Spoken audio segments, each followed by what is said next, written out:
Alors aujourd'hui, je vais vous montrer comment effectuer une recherche dans les banques de données de l'ENAP. Pour ce faire, il faut d'abord accéder au site principal de l'ENAP à l'adresse www.enap.ca. Lorsque la page est chargée, comme c'est le cas présentement à l'écran, vous allez cliquer sur le lien Bibliothèque situé ici en haut. Lorsque la page de la bibliothèque sera chargée, vous devez aller cliquer sur le lien ici à gauche qui s'appelle Banque de données.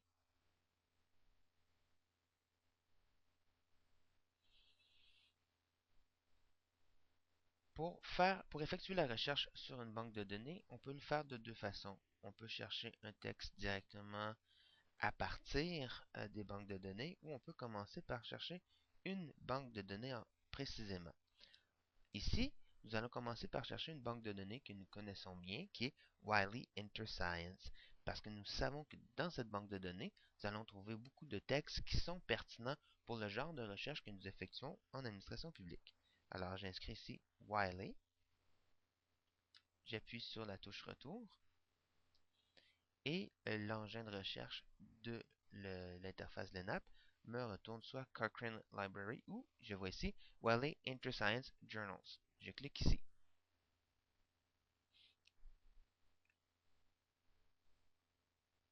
Et voilà, ma page qui va ouvrir. Ça prend, habituellement c'est plus rapide, mais ça peut prendre quelques secondes. Alors voilà, la page qui vient se charger sur mon ordinateur. À noter que si vous voulez y accéder à l'extérieur de l'université, c'est-à-dire à l'extérieur de l'ENAP, vous devrez probablement, c'est très possible, mais vous devrez entrer, avant d'accéder à la page Wild Enter Science, vous accéderez à une page qui vous demande d'entrer votre identifiant ainsi qu'un mot de passe. Votre identifiant est inscrit sur votre carte étudiante. Et si vous n'avez pas votre mot de passe, vous devez contacter Joanne Bolduc à l'ENAP Gatineau. Ici, j'effectue donc une recherche. Dans l'exemple qui m'intéresse, je vais faire une recherche sur les réformes administratives. Notez que dans ce type de banque de données, la majorité des textes, sinon l'ensemble des textes, sont en anglais. Donc, je vais utiliser des mots-clés en anglais. Ici, j'entre premièrement Reform. Reform. Dans quel champ de recherche je vais effectuer ma recherche? Je vais aller choisir les textes complets et les résumés.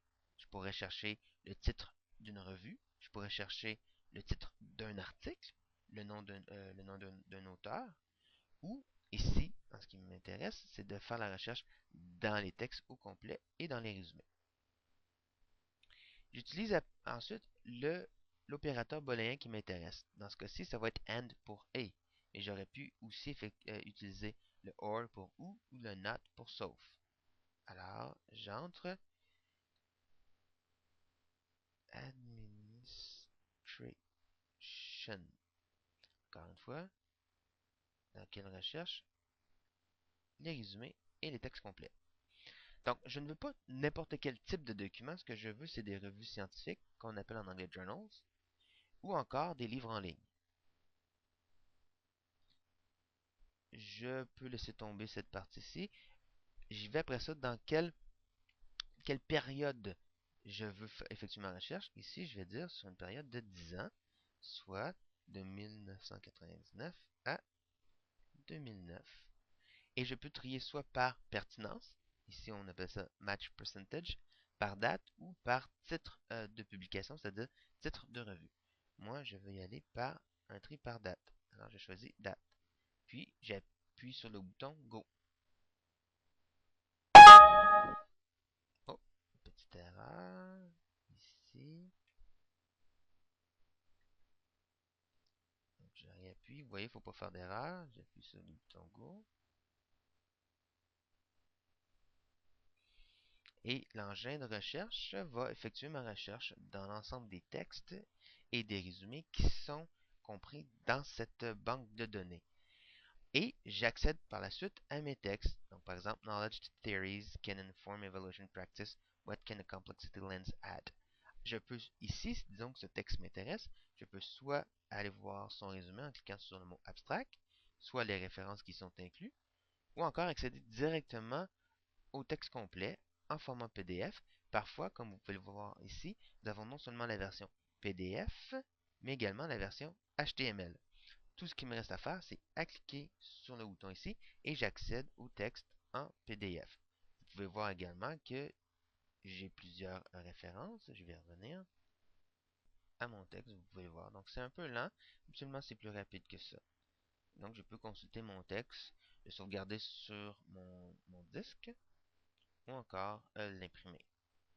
Et tout ça dans le respect des droits d'auteur, évidemment. Et comme vous pourrez le voir, au retour ici à la page d'origine, nous avons plus d'une centaine d'articles qui correspondaient au terme de recherche et je peux naviguer à travers en cliquant ici pour les numéros des articles. Ah voilà, c'est pas plus compliqué que ça. Évidemment, Wiley InterScience, ce n'est qu'une banque de données, il en existe plusieurs autres. Euh, L'interface va différer d'une banque de données à l'autre. L'important, c'est que de comprendre que le fonctionnement des banques de données est à peu près la même, ce n'est que l'interface qui change.